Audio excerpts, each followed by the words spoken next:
Hi everyone, welcome to MCS course. Last class వచ్చేసి మనం theory చెప్పుకున్నాము. దేని గురించి అంటే స్టోరేజ్ అంటే యాక్టివ్ డైరెక్టరీ అంటే ఏంటి, డొమైన్ అంటే ఏంటి, ఆర్గనైజేషనల్ యూనిట్ ఓయూ అంటే ఏంటి, ట్రీ అంటే ఏంటి, ఫారెస్ట్ అంటే ఏంటి, ట్రస్ట్ అంటే ఏంటి, ఇవన్నీ లాస్ట్ క్లాస్లో మనం థియరీ నేర్చుకున్నాం కదా. అవన్నీ ఒకసారి ప్రాక్టీస్ చేశారనుకుంటాను. ఒకసారి అవి చదువు చూడండి. ఒకసారి కావాలంటే వీడియో ఎండ్లో వేస్తాను. ఆ వీడియో ఒకసారి చెక్ చేయండి. ఫస్ట్ ఆ వీడియో చూసి తర్వాత ఈ వీడియో రిలేటెడ్ అండి. ఓకే, అప్పుడు మీకు బాగా అర్థమవుతుంది క్లాస్ నేను ఏం చెప్పేది అనేది, ఏంటి చెప్తున్నాను అనేది మీకు అర్థమవుతుంటుంది. ఓకే, ఇప్పుడు నా స్క్రీన్ షేర్ చేస్తున్నాను.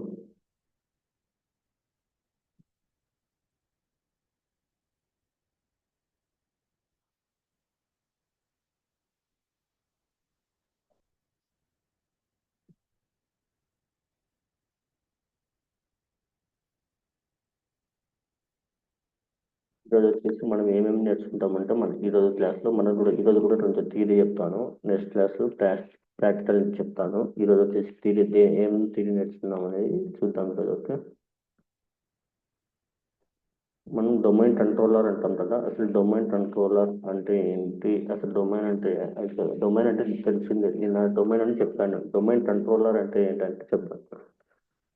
డొమైన్ కంట్రోలర్ అంటే ఏం లేదు. డొమైన్ కంట్రోలర్ అంటే active directory installed over server act as domain controller after promoting to DC. అంటే ఇప్పుడు మనం డొమైన్ కంట్రోలర్ అని ఎప్పుడు అంటామంటే, మనము ఒక సర్వర్ని మనం ఇన్స్టాల్ చేస్తాం కదా. ఏ సర్వర్ అని కానీ 2019 కానీ 2016 కానీ 2022 కానీ 2012 R2 కానీ ఏదైనా సర్వర్ని మనం ఇన్స్టాల్ చేసిన తర్వాత దాన్ని యాక్టివ్ డైరెక్టరీకి మనం ప్రమోట్ చేస్తాం కదా. యాక్టివ్ డైరెక్టరీ ఇన్స్టాల్ చేసి దాన్ని ప్రమోట్ టు డీసీ అని చెప్తాం కదా. అది ఎప్పుడైతే ప్రమోషన్ అయిపోయిందో అప్పుడు దాన్ని డొమైన్ కంట్రోలర్ అని పిలుస్తాం. ఓకే, అర్థమైంది అంటారు. ఇంకోసారి చెప్తా చూడండి. మనం ఎప్పుడైతే యాక్టివ్ డైరెక్టరీ ఇన్స్టాల్ చేసినామో ఒక సర్వర్లో, మనం ఒక సర్వర్ క్రియేట్ చేసిన తర్వాత ఆ సర్వర్లో మనం compulsory active directory users and computers అనేది మనం డొమైన్ అడ్రస్ అని మనం ఇన్స్టాల్ చేస్తాము. అది ఎప్పుడైతే ఇన్స్టాల్ చేసి దాని తర్వాత మీకు చూపించాను, ఎల్లో ట్రయాంగిల్ సింబల్ ఎల్లో అని వస్తుంది. దాని మీద క్లిక్ చేసి మనం అక్కడ ఉంటుంది ప్రమోట్ టు డీసీ అని. అది ఎప్పుడైతే మనం ప్రమోట్ చేసినామో ఆ ప్రమోట్ చేసిన తర్వాత దాన్ని ఏమంటామంటే మనం డొమైన్ కంట్రోలర్ అంటాం. ఓకే, చూడండి. Active directory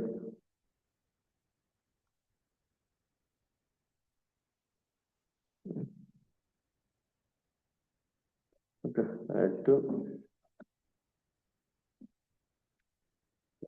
directory installed over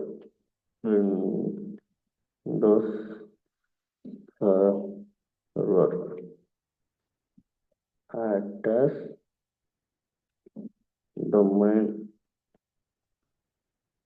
controller after promote to DC. DC అంటే domain controller. Okay,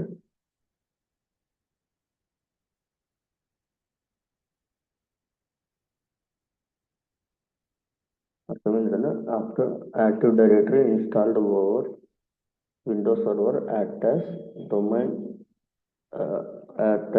domain control after promote to DEC. Okay, ఎప్పుడైతే మనం ప్రమోట్ చేస్తామో అప్పుడు డొమైన్లో ఏముంటాయంటే మనం ఆల్రెడీ తెలిసిందే కదా.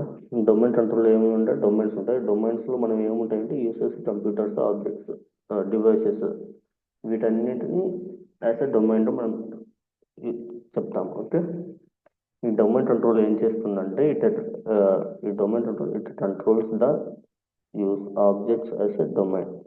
అంటే మనకు ఉంటారు కదా ఇవి యూజర్స్, వాటిని కంట్రోల్ చేసినట్టు డొమైన్ కంట్రోల్ అనేది మనం కంట్రోల్ చేస్తుంది మొత్తం యూజర్స్ని, కంప్యూటర్స్ని, డివైసెస్ని.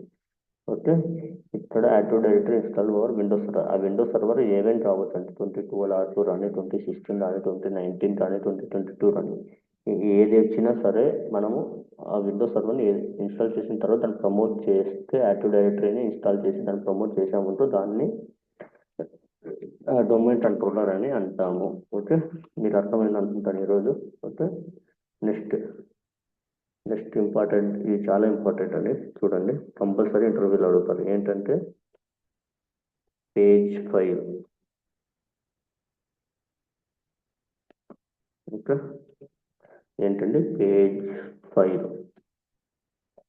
పేజ్ ఫైల్ అంటే ఏం లేదండి, page file is also known as swap file. దీన్ని swap file, it is also known as ఏమంటే స్వాప్ ఫైల్. ఓకే ఓకే, దాన్ని ఏమంటాము స్వాప్ ఫైల్ అని కూడా అని అంటాము. ఓకే, పేజ్ ఫైల్ అని it is also known as swap. అసలు పేజ్ ఫైల్ అంటే ఏంటంటే ఇది ఒక టెంపరరీ స్టోరేజ్ ఏరియా. ఏంటంటే అది temporary storage area. Okay, page file అంటే ఏమంటామంటే temporary storage area. Okay, page file is also known as temporary storage area. అంటే ఈ పేజ్ ఫైల్ మనం ఎప్పుడు యూజ్ చేస్తామంటే మనకి ఒక సిస్టంలో కానీ ఏ దాంట్లో అయినా సరే ర్యామ్ అనేది ఉంటుందండి. మనకి తెలుసు కదా మీకు, ర్యామ్ అంటే ర్యాండమ్ యాక్సెస్ మెమరీ. మనకి 6 GB ర్యామ్, కొన్ని ల్యాప్టాప్లో 8 GB కానీ 16 GB కానీ సరే అలా జీబీస్ ఉంటాయి కదా, వాటిని ర్యామ్ అంటారు. అంటే page file is nothing but whenever the RAM is full or almost full,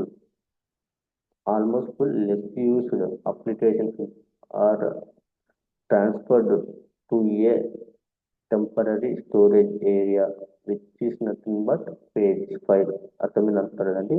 మనము ఒక ర్యామ్ అనేది మన ల్యాప్టాప్లో ఉంటుంది, మన ల్యాప్టాప్లో కానీ మన ఫోన్లో కానీ ఉంటుందండి. ఆ ర్యామ్ అనేది మనము ఎక్కువ యూజ్ చేసే అప్లికేషన్స్ అన్ని ర్యామ్లో పెట్టుకుంటుంది. మనం కొన్ని అప్లికేషన్స్ అసలు యూసే చేయం మనం. అవన్నీ ఏం చేస్తుందంటే ర్యామ్ ఏం చేస్తుందంటే మనకి పేజ్ ఫైల్లో మనకి పడేస్తుందండి. పేజ్ ఫైల్లో పెట్టినప్పుడు మనకి ఏమవుతుందంటే ర్యామ్ అనేది మనకి ఫాస్ట్గా వర్క్ అవుతుంది. ఈ పేజ్ ఫైల్లో మనము ఎక్కువ యూజ్ చేయనివన్నీ అప్లికేషన్స్ వచ్చేసి మనకి ఎక్కడ స్టోర్ అయ్యి ఉంటాయంటే పేజ్ ఫైల్లో స్టోర్ అయ్యి ఉంటాయి. ఇన్ కేస్ మనము అది అది ఎప్పుడు సరే ఓపెన్ చేసామంటే అప్పుడు ర్యామ్ వచ్చేసి పేజ్ ఫైల్ నుంచి అడిగి ఆ యొక్క అప్లికేషన్ తీసుకొని మనకు చూపిస్తుంది. అందుకే కదండి మనం ఎప్పుడు చూసినా మనం రెగ్యులర్గా యూజ్ చేసే అప్లికేషన్స్ అంటే ఐ మీన్ వాట్సాప్ మనం రెగ్యులర్గా ఎక్కువ యూజ్ చేస్తుంటాం కదా, అవి మనకి త్వరగా ఓపెన్ అయిపోతాయి. నువ్వు అసలు ఎప్పుడు యూజ్ చేయకుండా ఒక 1 వీక్ 10 days అలా యూజ్ చేయకుండా ఒకసారి ఓపెన్ చేసామంటే అది కొంచెం డిలే అవుతుంది. ఎందుకు డిలే అవుతుంది అంటే ర్యామ్లో అనేది అది స్టోర్ చేస్తూ ఉండాలి, అది పేజ్ ఫైల్లో స్టోర్ చేస్తూ ఉంటుంది.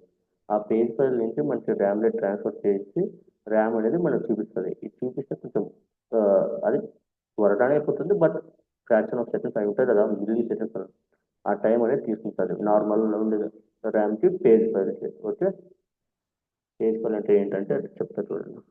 Separation whenever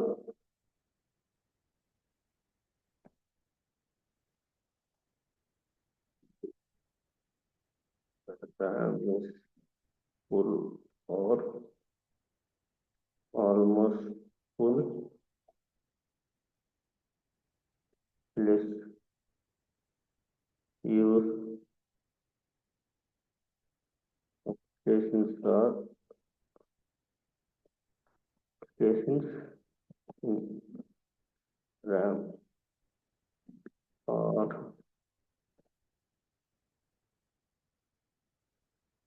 transferred to a SUS applications in a RAM or in a RAM or transferred to a temporary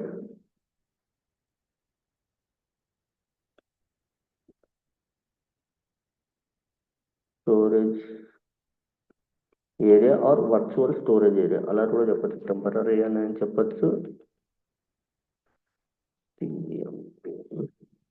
temporary storage area are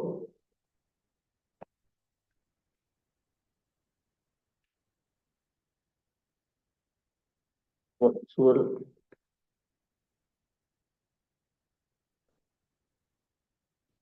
storage area. Okay, ఇలాగని చెప్పచ్చు అండి,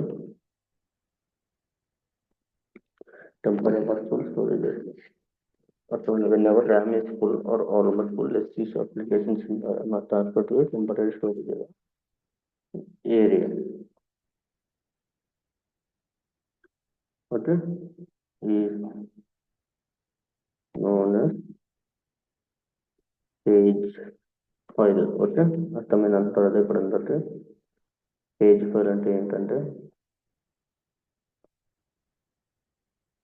okay, whenever the RAM is full or almost full, let's use applications in RAM or transfer to a temporary storage or virtual storage area is known as page file. Okay, ఈ page file ఎంత ఉంటుంది storage అంటే minimum వచ్చేసి 1.5 times of RAM.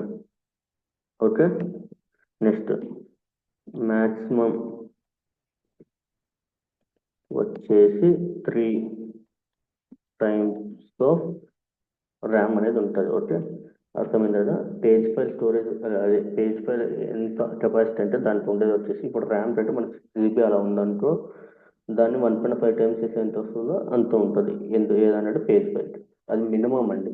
Maximum వచ్చేసి 3 times అంటే 6 GB RAM అనుకో, దాన్ని 3 times వచ్చేసి 6 అంటే 6 18 GB ర్యామ్ వచ్చేసి మనం పేజ్ ఫైల్కి ఉంటుందండి. 1.5 time అంటే 12 ఒక 3 12 + 3 వచ్చి 6 అంతే అండి. 6 ఒక 3 వేసుకోండి. 6 + 3 9 ఉంటుందండి. 9 GB వచ్చేసి ఏదానికి ఉంటుందంటే పేజ్ ఫైల్. మినిమం వచ్చేసి 9 GB, మ్యాక్సిమం వచ్చేసి ఎంత అండి 18 GB ఉంటుంది మనకి పేజ్ ఫైల్. ఓకే, ఇది చాలా ఇంపార్టెంట్ అండి. ఇది కంపల్సరీ ఇంటర్వ్యూలో మనల్ని అడిగే క్వశ్చన్ ఏదంటే ఇది ఫస్ట్ కంపల్సరీ. ఓకే, అందరూ బాగా నోట్ చేసి పెట్టుకోండి. ఓకే, అందుకే దీన్ని నోట్ అని ఇస్తున్నాను. ఓకే, ఇది చాలా ఇంపార్టెంట్ అండి. ఓకే, పేజ్ ఫైల్ అంటే it is also known as swap file, temporary storage area అని అంటాము. ఓకే, ఇది మొత్తం చూడండి. ఈ మాత్రం పేజ్ ఫైల్ అంటే ఇది మాత్రం ఇప్పుడు మొత్తం మీకు చెప్పాను కదా, ఇదంతా మీరు చెప్పారంటే చాలా ఇంటర్వ్యూ ఇంతకంటే ఎక్కువ అడగడండి. ఇవన్నీ మీరు నీట్గా ఇంటర్వ్యూస్ చెప్పారంటే చాలు, ఇంతకంటే ఎక్కువ అయితే అతను అడగడు ఫస్ట్ ఆఫ్ ఆల్. ఓకే, అర్థమైంది అనుకుంటారు కదా. ఓకే, నెక్స్ట్ వచ్చేసి మనం ఏం చెప్తామంటే ప్యాచింగ్ అని చెప్తాం. మీకు ప్యాచింగ్ అంటే ఐడియా ఉంటుంది అనుకుంటారండి. ప్యాచింగ్ అంటే మనం ఏదైనా ప్రతి మంత్ మన విండోస్ సర్వర్కి ఒక ప్యాచింగ్ అనేది వస్తుందండి. అది ఎప్పుడు వస్తుందంటే సెకండ్ ట్యూస్డే, 2వ మంగళవారం. అంటే ఫస్ట్ ట్యూస్డే కాకుండా సెకండ్ ట్యూస్డే ఎప్పుడైతే వస్తుందో ఆ రోజు కంపల్సరీ మన విండోస్ సర్వర్, నువ్వు విండోస్ ఏ ల్యాప్టాప్లో అయినా సరే, నువ్వు విండోస్ సర్వర్ విండోస్ 8 కానీ 10 కానీ 11 కానీ లేదంటే ఒకవేళ మన సర్వర్స్ అయినా సరే 8 అయినా సరే సెకండ్ ట్యూస్డే కంపల్సరీ మనకి ఒక అప్డేట్ అనేది కంపల్సరీ వస్తుందండి. చెక్ చేసుకొని కావాలంటే. మీకు డౌట్స్ ఉంటే ఇప్పుడు నా విండోస్ సర్వర్ ఉంది కదా, నేను దీంతో చూపిస్తాను. ఓకే, దీని కమాండ్ వచ్చేసి మనం ఏం వాడాలంటే కమాండ్ కావాలంటే చూడొచ్చు, లేకపోతే మనం ఎక్కడ వెళ్ళి చెక్ చేయాలి. ఫస్ట్ మనం ఏం చేయాలి, ఫస్ట్ మనం చూసేది వచ్చేసి ఇది ఏది మనకి అని చెక్ చేస్తాం. ఫస్ట్ దీన్ని విన్వర్ టైప్ చేసి వర్షన్ ఉందా, విండోస్ 10 మనం యూజ్ చేసేది ఏంటంటే విండోస్ 10 అనేది మనం యూజ్ చేస్తున్నాం కాబట్టి దాని నేమ్ అనేది వచ్చేసింది. తర్వాత వచ్చేసి మనం అప్డేట్స్ గురించి తెలుసుకోవాలి కాబట్టి మన అప్డేట్స్కి వెళ్తామండి. ఓకే, మీకు కొన్ని కమాండ్స్ ఉన్నాయండి. అవి కమాండ్స్ కొన్ని వచ్చేసి మెయిన్ కమాండ్స్ ఉన్నాయి. ఆ కమాండ్స్ అని మీకు నేను ఒకసారి చెప్తాను, అవి మీరు నోట్ చేసుకోండి. అట్లా కమాండ్స్ చాలా ఇంపార్టెంట్. కొన్ని కమాండ్స్ వచ్చేసి చాలా ఇంపార్టెంట్ కమాండ్స్ ఉన్నాయి. అవి మనం రోజు యూజ్ చేసే కమాండ్స్ ఉంటుంది. ఓకే, అంటే రెగ్యులర్గా మనం అవి యూజ్ చేస్తూనే ఉంటాం. ఆ కమాండ్స్ ఏంటనేది చెప్తాను, ఒకసారి మీరు నోట్ చేసుకోండి. కొంచెం మీరు చదువుకు మనం ఇప్పుడంటే మీకు ప్రతిసారి చూసి ప్రతిసారి కమాండ్స్ అంటే మీకు చిరాకు వస్తుంది. వన్స్ మీరు కమాండ్స్ మీద అలవాటు పడ్డారు అనుకోండి, కమాండ్స్ మీరు ఈజీగా కమాండ్స్ యూజ్ చేసి చేయగలరు. ఓకే, ఇప్పుడు మనం ఏం చెప్తున్నాం అంటే ప్యాచింగ్ అని చెప్పాం కదా, ఆ ప్యాచింగ్ అంటే ఏంటి, ప్యాచింగ్ ఎలా, అది అంటే ఏంటి అవన్నీ ఇప్పుడు చూద్దాము. ప్యాచింగ్ చేసినట్టు ఎవ్రీ మంత్ మనకు ఒక అప్డేట్ అనేది వస్తుంది, దాన్నే ప్యాచింగ్ అని అంటాం. దాన్ని మొత్తం మనం ప్యాచింగ్ అనే యాక్టివిటీ అనేది మెయిన్గా చేసేది మన హయ్యర్ వాళ్ళు చేస్తాం. మన ప్యాచింగ్ వర్క్స్ అనేది మనం చేయమండి. మన జస్ట్ మనకి ఏం చెప్తారంటే ఫ్రెషర్స్ అంటే ఎక్స్పీరియన్స్ ఒక 2-3 years ఉన్న ఎక్స్పీరియన్స్ వాళ్ళకి ఏమని చెప్తారంటే ప్యాచింగ్ మనల్ని చేయమని చెప్తారు. ప్యాచ్ని ఇన్స్టాల్ అయిందా లేదా అలా చిన్న చిన్న వర్క్ ఉంటాయి, అవి మనం ఏమంటారు అంటే ప్యాచ్ని చేసి రీస్టార్ట్ చేయమని. అసలు మన ఒక సర్వర్ని ఎప్పుడు కూడా మనం షట్ డౌన్ చేయకూడదు, పవర్ ఆఫ్ చేయకూడదు. ఓకే, ఈ రెండు మనం రీస్టార్ట్ చేయకూడదు. మన సర్వర్ని ఎప్పుడు అనేది మనం షట్ డౌన్ కానీ రీస్టార్ట్ కానీ అసలు చేయకూడదు. ఎందుకంటే మనం ఒకవేళ సర్వర్ని షట్ డౌన్ కానీ రీస్టార్ట్ కానీ చేసామంటే మన సర్వర్లో ఉన్న డొమైన్స్ ఉంటాయి కదా, ఐ మీన్ డొమైన్స్ ఉంటారు కదా, సపోజ్ టీసెస్ లేదంటే అమెజాన్ వాళ్ళకి మనం క్రెడెన్షియల్స్ అనేవి సప్లై చేస్తున్నాం అనుకోండి, వాళ్ళకి మనం పవర్ ఆఫ్ చేసామంటే మన సర్వర్ని వాళ్ళు యాక్సెస్ చేసుకోలేరు. సో అప్పుడు ఏమవుతుందంటే వాళ్ళు చేయాల్సిన వర్క్ అంతా అయిపోతుంది. అప్పుడు ఎవరిని అంటారంటే ఫస్ట్ అప్పుడు మన కంపెనీకి ఫైన్ చేస్తారు. వాళ్ళు కంపల్సరీ ఫైన్, ఇంత డబ్బులు ఫైన్ కట్టమనేది కంపల్సరీ మ్యాక్సిమం చేస్తారు. తర్వాత వచ్చేసి అది ఎందుకు అయిందనేది తర్వాత వాళ్ళు చెక్ చేసేటప్పుడు ఏమొస్తుందంటే అప్పుడు షట్ డౌన్ అని వాళ్ళు చూపిస్తారు. అది ఎక్కడ చూపిస్తారు అంటే ఈవెంట్ వ్యూవర్ ఉంటుందండి. ఈవెంట్ వ్యూవర్లోకి వెళ్తే మనం ప్రతి మినిట్ నువ్వు ఏం చేస్తున్నావు ఏం చేయట్లేదని ప్రతి ఒక్కటి మనకు చూపిస్తూనే ఉంటుంది. ఓకే, అది ఎలా అంటే చూపిస్తాను చూడండి. విండోస్ ఆర్తోటి ఈవెంట్ ఈవెంట్ వ్యూవర్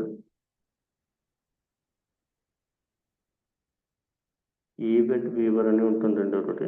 ఆ కమాండ్ వచ్చేసి ఆ కమాండ్ యూజ్ చేసి మనము వెళ్ళొచ్చు. అది చెప్తే అది రావట్లేదు, మేబీ ఏమి ఇష్యూ తెలియదు. నేను మళ్ళీ నెక్స్ట్ క్లాస్ వచ్చేసి దాన్ని చెప్తాను. ఓకే, నెక్స్ట్ ఇప్పుడు విండోస్ ఆర్ సెట్ చేసి మనం ఏం చేస్తాం, విన్వర్ ఉంటాము. విన్వర్ ఉంటే మన సర్వర్ వర్షన్ వచ్చేసింది. ఓకే, నెక్స్ట్ తర్వాత మనకి ఇప్పుడు సర్వర్లోకి వెళ్ళామనుకోండి. ఇప్పుడు సర్వర్లో ఉన్నాం కదా, సర్వర్ని ఆన్ చేస్తాం. ఇన్సర్ట్ పాస్వర్డ్ టైప్ చేయండి.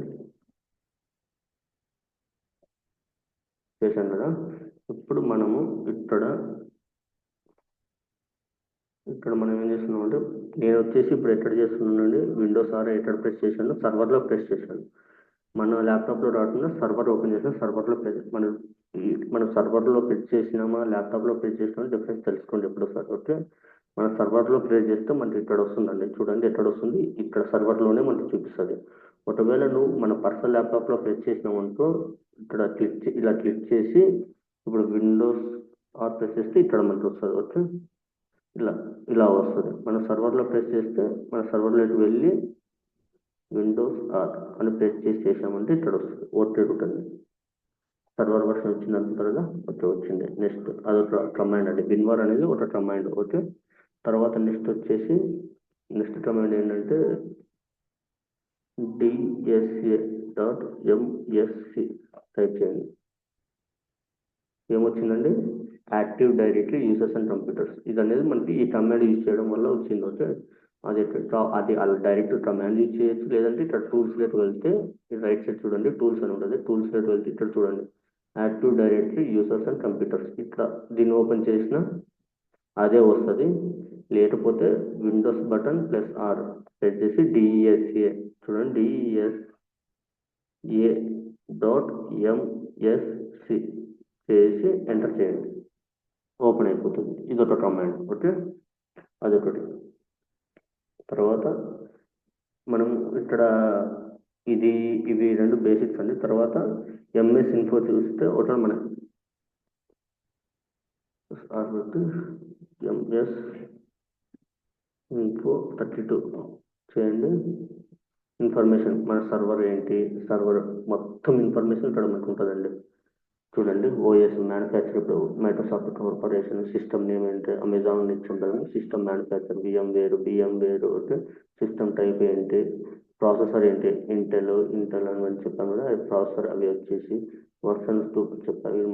ఇవంతా మనకు మొత్తం కావాల్సిన ఒక లెవెల్లో మనల్ని ఏదన్నా ఇన్ఫర్మేషన్ అడగాలంటే సర్వర్ నుంచి, లేదంటే మనం ఎంఎస్ ఇన్ఫో 32 అని ప్రెస్ చేసామనుకో ఇక్కడ దానికి సంబంధించిన డీటెయిల్స్ మొత్తం వస్తుందండి. ఇప్పుడు విండోస్ డైరెక్టరీ వచ్చేసి C drive Windows, system directory Windows, system 32. Okay, ఇక్కడ మనం ర్యామ్ ఎంత ఇచ్చామో కూడా చూపిస్తాను చూడండి. 1 GB ర్యామ్ ఇచ్చాం కదా, మనం ఇన్స్టాల్ చేసేటప్పుడు మనం 1 GB ర్యామ్ అని మనం స్పెసిఫై చేసాము. ఒకసారి మీరు ఇన్స్టాల్ చేసే వీడియో చూడండి, దాంట్లో మనం ఇచ్చింటాము మొత్తం ఎంత ఇచ్చామంటే 1 GB ర్యామ్. ఫిజికల్ మెమరీ మనం 1 GB ర్యామ్ ఇచ్చాము. ఓకే, ఇప్పుడు ఇంకా మనకి ఎంత ర్యామ్, ఇంకా మనకి ర్యామ్ ఎంత మిగిలిందంటే 812 MB మిగిలింది. మనం ఎంత యూజ్ చేసాం 103. ఓకే, ఇది ఇక్కడ చూడండి పేజ్ ఫైల్ చూసారు కదా, ప్రతి ఒక్క పేజ్ ఫైల్ ఎంత జీబీ పేజ్ ఫైల్ ఎంత, ఇప్పుడు వరకు మన పేజ్ ఫైల్ అనేది మనకి ఇంకా వాడలేదు. చూడండి ప్రతి ఒక్క సర్వర్కి పేజ్ ఫైల్ అనేది కంపల్సరీ ఉంటుంది. ఇలా చెప్పాను కదా, పేజ్ ఫైల్ యొక్క స్టోరేజ్ లొకేషన్ అనేది ఇలా చెప్పడం మర్చిపోయినా, చూడండి స్టోరేజ్ లొకేషన్ వచ్చి C drive page file dot SYS గుర్తుపెట్టుకోండి. C drive page file dot SYS system okay, ఇది వచ్చేసి పేజ్ ఫైల్ యొక్క స్టోరేజ్ లొకేషన్. ఓకే, ఇది కూడా ఉంటుంది. అలా మొత్తం ఏది సిస్టమ్ సమ్మరీ మొత్తము రీసోర్స్ కాంపోనెంట్స్ ఎన్విరాన్మెంట్ అని ఇవన్నీ మొత్తం ఉంటుందండి. ఇవన్నీ మనకి అవసరం లేదు. ఒకవేళ మీకు సిస్టమ్ మొత్తం సమ్మరీ రావాలనుకుంటే సిస్టమ్ అది టైప్ చేస్తాను, ఇక్కడ మొత్తం వచ్చేస్తాయండి, చూసుకోండి. ఓకే, MS Info 32 ఆ కమాండ్ యూజ్ చేసామంటే మనకు కావాల్సిన మొత్తం ఇన్ఫర్మేషన్ వస్తుంది. అలా లేకపోయినా సిస్టమ్ ఇన్ఫో అని ఇంకో కమాండ్ ఉంటుంది,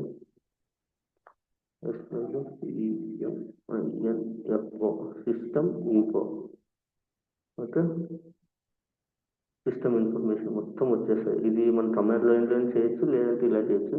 నేను బయట చేశాను. ఓకే, అది కమాండ్ లైన్ చేయాలి. సారీ, ఇంకా మనకి ఒక కమాండ్ లైన్ ఓపెన్ చేసిన తర్వాత మనము చాలా ఉన్నాయండి command line, I mean commands వాడడం ఏంటి, ఎలా వాడాలి ఏంటి అనేది అవన్నీ నేను అదే నెక్స్ట్ క్లాస్ మనం కమాండ్స్ చెప్తాం కదా. నెక్స్ట్ క్లాస్ మనం ప్రాక్టికల్ చేస్తాం కదండి, యూజర్స్ క్రియేట్ చేయడము, గ్రూప్ క్రియేట్ చేయడము. ఇలా క్రియేట్ చేసేటప్పుడు మీకు నీట్గా ఒకటి తర్వాత ఒకటి అసలు కమాండ్ అంటే కమాండ్స్ ఏమేమి ఉన్నాయి, ఆ కమాండ్ వాడితే ఏమొస్తుంది, ఈ కమాండ్ వాడితే ఏమొస్తుంది అని ఒకటి హాస్ట్ నేమ్ ఉంది. హాస్ట్ నేమ్ అంటే ఏంటి, నెట్ అకౌంట్స్ ఉంటాయి, పిన్ అని ఉంది, పిన్ IP అడ్రస్ ఉంటుంది, పిన్ హాస్ట్ నేమ్ ఉంటుంది. అలా డిఫరెంట్ టైప్స్ ఆఫ్ కమాండ్స్ ఉన్నాయండి. ఆ కమాండ్స్ ఒకటి దాని నుంచి నేను నెక్స్ట్ క్లాస్ మీకు నీట్ ఎక్స్ప్లెయిన్ చేస్తాను. ఓకే, ఎప్పుడైనా సరే మన సర్వర్తో మన పని అయిపోతూనే మనం సర్వర్ని క్లోజ్ చేయకూడదు, డిలీట్ చేయకూడదు. ఓకే, దీన్ని రైట్ క్లిక్ ఇవ్వండి ఫస్ట్ చేస్తాను. ఇక్కడ కిందికి పోతే పవర్ అని ఉంటుంది. పవర్ వచ్చినప్పుడు ఇక్కడికి వెళ్ళి షట్ డౌన్ అనేది అసలు చేయకూడదు, షట్ డౌన్ చేయకూడదు, రీస్టార్ట్ చేయకూడదు, పవర్ ఆఫ్ చేయకూడదు. మనం ఏం చేయాలంటే సస్పెండ్ అని ఉంది కదా, సస్పెండ్ చేయాలి. ఎప్పుడైనా సరే సస్పెండ్ మీద క్లిక్ చేస్తానే సస్పెండ్ అయిపోతుంది. ఓకే, మళ్ళీ మనం బ్యాక్ రావాలంటే అంటే మనం పెట్టిన ఫస్ట్ మనం ఇప్పుడు ఏవైతే సపోజ్ ఒక యూజర్ని క్రియేట్ చేసిన గ్రూప్ క్రియేట్ ఏమైనా చేసిన ప్రతి స్టోరేజ్ అనేది మనకి డిలీట్ అవ్వదు సస్పెండ్ మోడ్లో పెడితే. మళ్ళీ మనం సర్వర్ ఆన్ చేయాలంటే రెజ్యూమ్ ద వర్చువల్ సర్వర్ కొట్టేస్తే మళ్ళీ సేమ్ ఆన్ అయిపోతుందండి మనకి. అంతేకాని పవర్ ఆఫ్ చేసినా లేదంటే రీస్టార్ట్ చేసినా మన దాంట్లో స్టోరేజ్ పవర్ ఆఫ్ చేసామంటే మొత్తం స్టోరేజ్ మొత్తం వెళ్ళిపోతుంది. దాంట్లో నెక్స్ట్ ఎవరెవరు అయితే స్టోర్ అయి ఉన్నారో మొత్తం డేటా అనేది వెళ్ళిపోతుంది. ఓకే, సో అలా వెళ్ళిపోకూడదంటే మనం చేయకూడదు. ఓకే, కొన్నిసార్లు స్టోరేజ్ పోతుంది, కొన్నిసార్లు స్టోరేజ్ అలానే ఉంటుంది. పవర్ ఆఫ్ చేసినప్పుడు కూడా కొన్నిసార్లు స్టోరేజ్ ఉంటుంది. బట్ ఆ పవర్ ఆఫ్ చేయడం వల్ల ఏమవుతుందంటే ఎవరైతే యూజర్స్ వాళ్ళ యొక్క క్రెడెన్షియల్స్ యూజ్ చేస్తున్నారో మన సర్వర్ నుంచి వాళ్ళు చాలా ఇబ్బంది ఫేస్ చేస్తారు. వాళ్ళు ఏదైనా అదే వాళ్ళకి ఒక వర్క్ ఇచ్చింటారు చేయమని, ఆ టైంలో మనము సర్వర్ని రీస్టార్ట్ చేసిన పవర్ ఆఫ్ చేసినా వాళ్ళు యాక్సెస్ చేసుకోలేరు. మన దగ్గర క్రెడెన్షియల్స్ ఉంటుంది, సర్వర్ క్లోజ్ అయిపోతే ఇంకా వాళ్ళు క్రెడెన్షియల్స్ యూజ్ చేసి లాగిన్ అవ్వలేరు. అలా లాగిన్ అవ్వనప్పుడు ఇంకా వర్క్ కూడా అవ్వదు. అప్పుడు ఎవరు ఫాల్ట్ వస్తుందంటే మనకే ఫాల్ట్ వస్తుంది, మనది ఫైన్ ఇలా చాలా కాన్సిక్వెన్సెస్ ఫేస్ చేయాలి ఉంటుంది. సో సరే కాబట్టి ఎప్పుడైనా సరే మన సర్వర్ని ఎంతసార్లు సరే వర్క్ అయిపోతున్నా మనం ఏం చేయాలంటే సర్వర్ని సస్పెండ్ మోడ్లోనే పెట్టాలి. ఓకే, ఇది ప్రాక్టికల్ చాలా ఇంపార్టెంట్. ఒకవేళ నీకు ఇంటర్వ్యూ అడిగినా సరే నువ్వు సర్వర్ని పవర్ ఆఫ్ చేస్తామంటే చెయ్యను అని చెప్పాలి. నేను సర్వర్ని సస్పెండ్ మోడ్లో పెడతాను అని చెప్పండి. ఓకే, ఎప్పుడన్నా రీస్టార్ట్ ఎప్పుడు చేస్తామంటే ఎప్పుడన్నా అప్డేట్స్ వచ్చినప్పుడు చేస్తాం. ఆ అప్డేట్స్ మనమే రీస్టార్ట్ చేయకూడదు. మనతో సర్వర్ యొక్క హెడ్స్ ఉంటారు కదా, వాళ్ళకి చెప్పాలి మనం ఇలా మేము సర్వర్ అప్డేట్స్ వచ్చాయి, మేము సర్వర్ రీస్టార్ట్ చేయాలనుకుంటున్నాం అన్నప్పుడు మన మేనేజర్ లేదంటే మన ఆర్కిటెక్ట్స్ అని ఉంటారు, అంటే హెడ్ మొత్తం CEO వాళ్ళు ఉంటారు కదా, వాళ్ళు మేనేజర్లు వీళ్ళందరూ చెప్పామంటే వాళ్ళు వచ్చేసి మన రిలేటెడ్ ఉన్న డొమైన్స్ వాళ్ళకి, అంటే ఇప్పుడు అమెజాన్ కానీ టీషర్ట్స్ కానీ ఫ్లిప్కార్ట్ కానీ ఎవరెవరైతే మనకి ఉన్నారో డొమైన్స్ వాళ్ళకి మెయిల్ చేస్తారు. ఇలా మేము సర్వర్ అప్డేట్ ఉంది, కొంచెం వర్క్ చేసుకోవాలి, సర్వర్ మీద ప్యాచ్ వర్క్ చేయాలి మేము, సో మాకు కొంచెం టైం అనేది ఇవ్వండి, పలానా రోజు పలానా టైం నుంచి పలానా టైం వరకు మాకు టైం అనేది ఇవ్వండి, మేము ఆ టైంలో మేము ఈ సర్వర్ని అప్డేట్ చేయాలి లేదంటే ప్యాచ్వర్క్ చేయాలని చెప్తాం, మనం అడుగుతాం. అప్పుడు వాళ్ళు ఏం చెప్తారంటే క్లయింట్ వాళ్ళు ఏమని చెప్తారంటే మనకు పలానా డేట్, వాళ్ళే డేట్ మెన్షన్ చేస్తారు, టైం మెన్షన్ చేస్తారు. టైం అనేది మనం నీట్ చెక్ చేసుకోవాలి. అంటే వాళ్ళు గ్రీన్విచ్ మెటీరియల్ అంటారు, జిఎంటీ ఇచ్చారా, ఐఎస్టీ ఇచ్చారా, యూఎస్టీ ఇచ్చారా, అంటే టైమ్స్ డిఫరెంట్ డిఫరెంట్ ఉంటాయండి. మన టైం మన ప్రకారమా లేదంటే వాళ్ళ టైం ప్రకారమా, ఆ టైం ఏ టైం ఇచ్చారు, మన క్లయింట్ వాళ్ళు మన ఇండియా వాళ్ళే అని చెప్పలేము. మనకి యూఎస్ వాళ్ళ క్లయింట్ ఉండొచ్చు, సింగపూర్ ఉండొచ్చు, మలేషియా, డిఫరెంట్ డిఫరెంట్ లొకేషన్స్ నుంచి మనకి క్లయింట్స్ ఉంటారు. కాబట్టి వాళ్ళు ఇచ్చిన టైము, ఏ టైం, ఇండియన్ టైం ఇస్తే మనం నార్మల్ పెట్టేయచ్చు. ఒకవేళ వాళ్ళ టైం ఇచ్చారనుకో ఆ టైంలో మనకు సంబంధించినట్టు మనం ప్యాచ్ వర్క్ చేయాలి. సో ఆ టైమ్స్ అని మొత్తం చూసి ఆ ప్యాచ్ వర్క్ అనేది మనం చేయాలి. ఓకే, నెక్స్ట్ ప్యాచ్ వర్క్ అంటే మీకు అందరికి అర్థమైంది కదా. ఓకే, నెక్స్ట్ వచ్చేసి ఇది మొత్తం పేజ్ ఫైల్ అంటే ఏంటి, డొమైన్ కంట్రోల్ అయిపోయింది, ప్యాచ్ వర్క్ అయిపోయింది. నెక్స్ట్ వచ్చేసి పోర్ట్ నెంబర్స్ అని ఉన్నాయి. పోర్ట్ నెంబర్స్ ఇవి చాలా అంటే చాలా చాలా చాలా ఇంపార్టెంట్. ఎందుకంటే పోర్ట్ నెంబర్స్ ప్రతి ఒక్క ఇంటర్వ్యూ కంపల్సరీ మిమ్మల్ని అడుగుతారు. ఎందుకంటే పోర్ట్ నెంబర్స్ అంటే అంత ఇంపార్టెంట్. ఎందుకంటే నువ్వు పోర్ట్ నెంబర్స్ చాలా అంటే చాలా ఇంపార్టెంట్. ఆ పోర్ట్ నెంబర్స్ ఏంటివి వాటి అనేది చెప్తాను. ఒకసారి మీరు నోట్ చేసుకున్నట్టు నోట్ చేసుకోండి. ప్రతి ఇంటర్వ్యూలో సరే, ఏ ఇంటర్వ్యూ అయినా సరే కంపల్సరీ మిమ్మల్ని స్క్రిప్ట్ చేసిన క్వశ్చన్ ఏంటంటే పోర్ట్ నెంబర్స్. పోర్ట్ నెంబర్స్ అంటే అంత ఇంపార్టెంట్ అండి పోర్ట్ నెంబర్స్. ఓకే, చెప్తా చూడండి పోర్ట్ నెంబర్స్ ఏంటంటే పోర్ట్. ఓకే, ఫస్ట్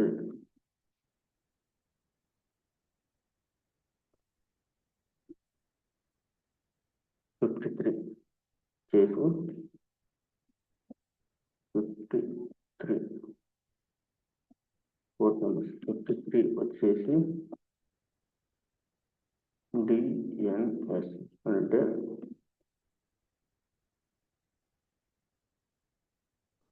ఇది 53 వచ్చేసి డిఎన్ఎస్. డిఎన్ఎస్ అంటే డొమైన్ నేమ్ సర్వర్. ఓకే, ఇది first one.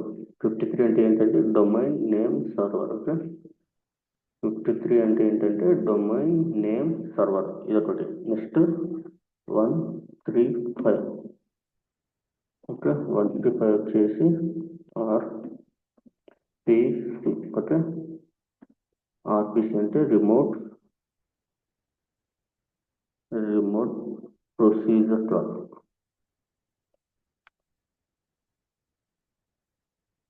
Procedure for RPC ఇది 135. ఆర్పిసి కోడ్ నెంబర్ ఏంటంటే 135. ఇది వచ్చేసి నెక్స్ట్ ఎల్ డాప్. ఎల్ డాప్ దీని యొక్క port number, sorry first port number కదా, 389 వచ్చేసి ఏమండి ఎల్ డాప్. దీని ఫుల్ ఫామ్ వచ్చేసి light weight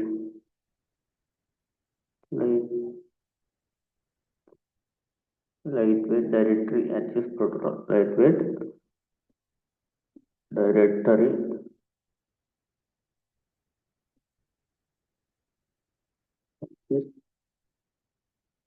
protocol. Okay, next వచ్చేసి ఎల్డాప్ సెక్యూర్ అండి. దాని వచ్చేసి 636. దీన్ని ఏమంటామంటే LPS, LDAP SS for secure. Okay, same అంతే.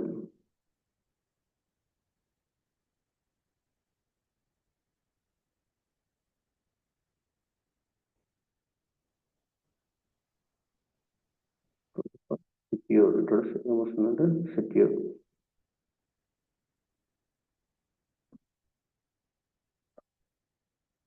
ఓకే, అదొకటి. నెక్స్ట్ వచ్చేసి 3268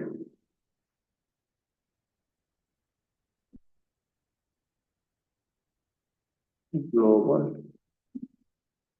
catalog, nothing but GC, okay, 3 to 6 cycle, global catalog GC, next 3 to 6, 9, ఇది వచ్చేసి గ్లోబల్ catalog secure, దీన్ని ఏమంటారంటే GCS, global catalogue secure, okay. Global catalogue అంటే ఏం లేదండి, it is nothing but search engine. అంటే మనం గూగుల్లో ఎలా అయితే సెర్చ్ చేస్తామో, గూగుల్ సెర్చ్ ఎలా అని అంటామో, దీంట్లో సర్వర్లో కూడా గ్లోబల్ సెర్చ్ అంటే సేమ్ అదని. అంటే మనకి ఏదైనా ఒక యూజర్లోనే ఒక గ్రూప్ కానీ ఏదైనా సెర్చ్ చేయాలి, ఒక కంప్యూటర్ కానీ ఒక డివైస్ ఏదైనా సెర్చ్ చేయాలంటే మనం యాక్టివ్ డైరెక్టరీ, ఇప్పుడు డొమైన్ యాక్టివ్ డైరెక్టరీకి వెళ్తాం కదండి, వెళ్ళిన తర్వాత గ్లోబల్ సెర్చ్ అనేది ఉంటుందండి. ఆ గ్లోబల్ సెర్చ్లో మనం ఏదైనా యూజర్ కానీ లేదంటే ఎంప్లాయ్ ఐడి కానీ ఏదో యూజర్ ఐడి కానీ ఏదో టైప్ చేసామంటే దానికి సంబంధించిన రిలేటెడ్ ఒకవేళ ఆ యాక్టివ్ డైరెక్టరీలో ఆ యూజర్ కానీ ఎవరు ఉన్నారంటే వాళ్ళని మనం చూపిస్తుంది. ఇప్పుడు మనము సపోజ్ ఒక గూగుల్ సెర్చ్ ఉంటుంది, గూగుల్ సెర్చ్లో మనం ఏదైనా సెర్చ్ చేసామంటుండే వాటి లైఫ్ ఇన్ఫర్మేషన్ ఇస్తుందో, సర్వర్ కూడా అంతే అండి. గ్లోబల్ క్యాటలాగ్ కూడా అంతే, మనకు దీంట్లో కూడా మన సర్వర్లో కూడా గ్లోబల్ క్యాటలాగ్ మనం ఏదైనా సెర్చ్ చేస్తే దానికి సంబంధించిన రిలేటెడ్ ఇన్ఫర్మేషన్ ఇస్తుంది. ఓకే, నెక్స్ట్ 88 వచ్చేసి థర్డ్ ది రోస్, ఓకే, ఉంటుంది థర్డ్ ది రోస్, ఓకే. 88 వచ్చేసి థర్డ్ ది రోస్. నెక్స్ట్ వచ్చేసి 445, ఓకే. 445 వచ్చి ఏంటంటే SMB, simple message block, okay. Short simple short short message block, nothing but SMB, okay. SMB అంటే short message block, okay. SMB అంటే ఏంటంటే short message block, okay. తర్వాత వచ్చేసి DHCP అని ఉంది, దీని నెంబర్ వచ్చేసి 367, ఓకే.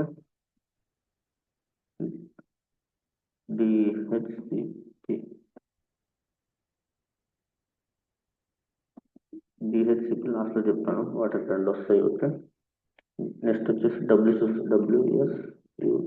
WSUS అండి. దీని పోర్ట్ నెంబర్ వచ్చేసి వీటికి వచ్చేసి రెండు ఉన్నాయండి పోర్ట్ నెంబర్లు, ఒకటి వచ్చేసి 8530 అండ్ 8531, ఓకే. 8530 అండ్ 8531 ఈ రెండు వచ్చేసి దీని పోర్ట్ నెంబర్లు, ఓకే. దీన్ని ఏమంటారంటే WSUS అని అంటాం. ప్రొనౌన్స్ చేసేయాలంటే WSUS అంటే ఏంటంటే దాని ఫుల్ ఫామ్ వచ్చేసి Windows server update service, okay. Windows server update service, okay. అర్థమైంది కదా. WSUS అంటే ఏంటంటే Windows server update service, okay. Next SCCM అని ఉందండి, దాని పోర్ట్ నెంబర్ వచ్చేసి 80 అండ్ 443 దీని అంటారు, ఓకే. ఇలా ఏమైనా అనొచ్చు, లేకపోతే దాన్ని ఏమో 80 and 43 SCCM అని అనొచ్చు, లేకపోతే TCP, ఓకే. TCP కాదు HTTP, ఓకే. SCC రెండు విధాలు చెప్తామండి. ఇది వచ్చేసి SCCM అలా అయినా అడగచ్చు, లేకపోతే HTTP ఇలా అయినా అడుగుతారండి.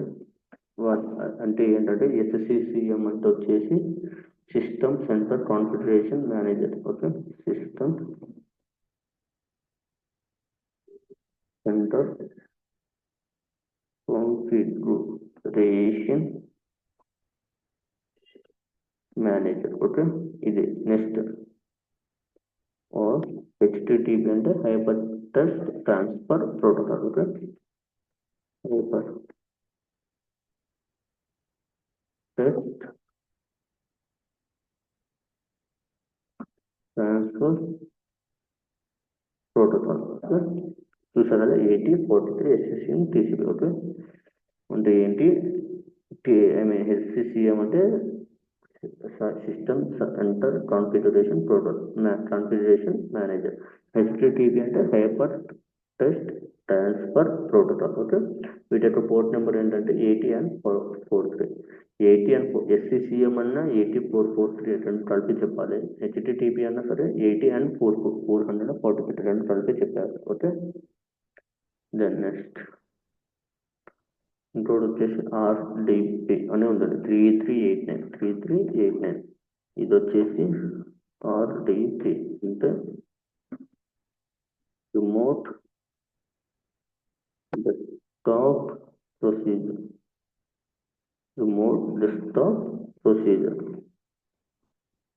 ఓకే, ఇది RDP ఏంటంటే రిమోట్ డెస్క్టాప్ ప్రొసీజర్. ఓకే, అర్థమైంది కదా, ఏమంటారు రిమోట్ డెస్క్టాప్ ప్రొసీజర్. నెక్స్ట్ వచ్చేసి DHCP.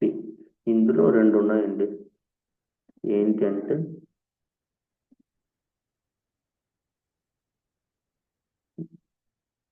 DHCP క్లయింట్, ఇంకోటి వచ్చేసి DHCP సర్వర్. ఇవి రెండు ఉన్నాయి. ఓకే, DHCP అంటే dynamic host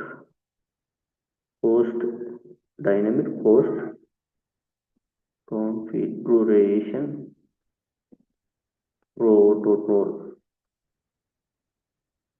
okay, dynamic host configuration protocol. Okay, DHCP client. దీని యొక్క పోర్ట్ నెంబర్ ఎంత అంటే 67. క్లయింట్ ఇది 68, సర్వర్కి 67 గుర్తుపెట్టుకోండి. ఓకే, DHCP క్లయింట్ వచ్చేసి 68, సర్వర్కి 67. ఎస్ అంటే మీకు గుర్తు ఎలా పెట్టుకోవాలంటే వీటి రెండు వచ్చేసి SN7 వస్తుంది, సర్వర్ వస్తుంది. DHCP server 67, client. ఇవండి, ఇవి వచ్చేసి మెయిన్ పోర్ట్ నెంబర్స్.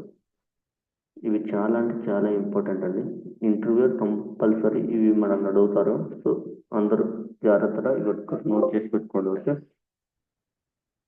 తర్వాత వచ్చేసి మీకు నెక్స్ట్ ఏంటంటే వీటన్నిటి command to check port numbers. ఇప్పుడు ఒక సర్వర్ ఉంటుంది, ఆ సర్వర్లో మీకు ఇంటర్వ్యూ అడుగుతారు. ఏమని అడుగుతారంటే command to check whether the port numbers are open or not అని అడిగాడంటే మీకు కమాండ్ ఉంటుంది అన్న. కమాండ్ ఏంటంటే చెప్తారు, net okay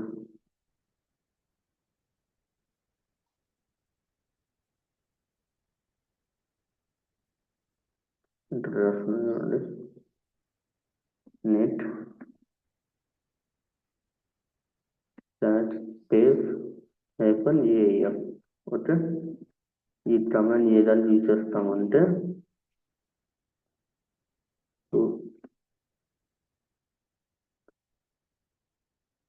command to check